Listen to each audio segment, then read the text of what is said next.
Hey guys, it's Hippokittie here today. We're going to be doing a Throwback Thursday. Today's culprit, King of Monsters 2. Let's get it on.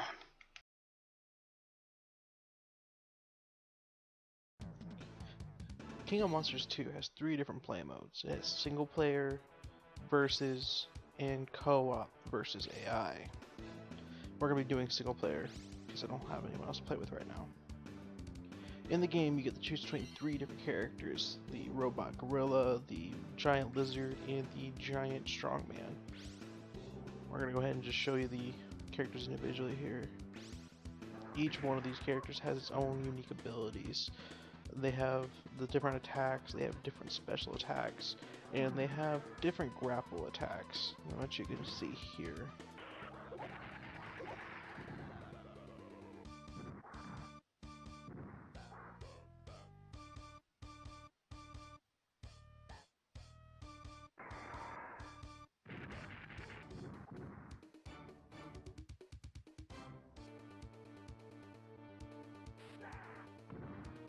Now, at the beginning of each stage, you can see what the boss looks like, at least the outline of them, through a TV static screen. Each boss is different in the way it looks, acts, and fights. Some of them even have multiple forms.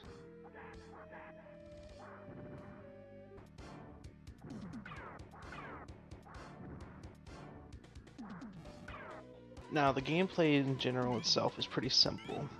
You go through and go from left to right in either cityscapes, deserts, or other unique areas, even underwater in one stage.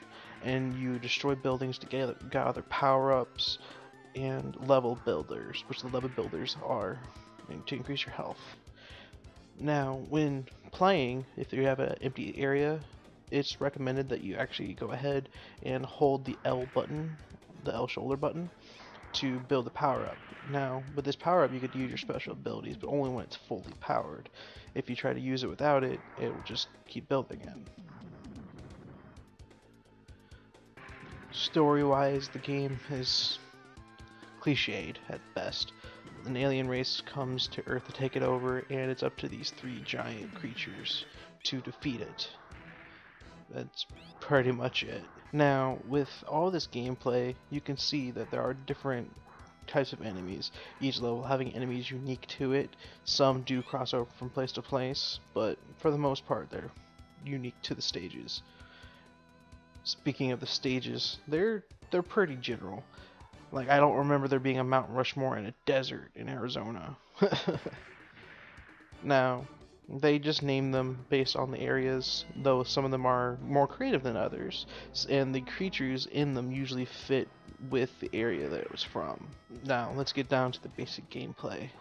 You have punching, kicking, essentially, jumping, and grapples with blocking. Now, the blocking, I will tell you right now, is completely useless. You can block maybe one attack and then it stops, or it doesn't block it at all because it only lasts for a few seconds and then it pops back off. Depending on which version of creature you have, it can actually affect how well it blocks. Now, I didn't want to touch on this too much, but I thought I'd bring it up at least. The creatures individually, the ones that you play at least, are very, very different. They don't have the same power or strength. In fact, you'll find yourself playing the same character more and more compared to the others, simply because of the attacks it can do. Now, let's talk about the difficulty. The game itself wouldn't be too difficult if it was a standard, like, left to right beat 'em up style, much like Double Dragon or something. But it decided to try to be unique. In almost every fight, you will be grappled over and over and over again. The grapple itself wouldn't be a bad mechanic if it made sense. It tells you to push the D-pad left and right over and over again, but it doesn't matter how fast you do it, it's a crapshoot whether it actually works or not. I find that doing it's about 50-50 chance. Usually half the time you'll get it, other times it won't even be that. Now, if that's not a problem for you, I would pick up the game. But just be prepared. You will die constantly, over and over and over again. You get 3 lives per continue, and you have 3 continues. Once that's all used up, it's game over, and you have to start all the way from the very beginning again. No continues, no continue codes, no saves, nothing. I did want to mention in the gameplay a little bit that there are power-ups. You can power up your character 2 times. Each power-up will increase the damage that your attacks do and your specials do, as well as change a feature about your character. Most cases it's just a color swap, but you do notice that the animations are different in some cases. Very rarely though. Most of the time it's the same.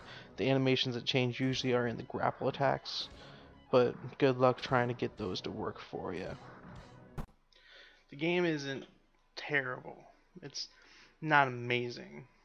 It does things competently, but it treats you like an idiot at the same time. I can't recommend this game very highly.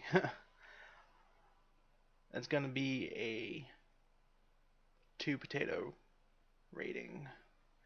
It's not terrible, just way too difficult by yourself.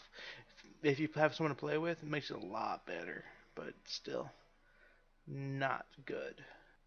Alright, well, this has been Throwback Thursday with Hippokittie. Remember, always follow your dreams. Peace, peace.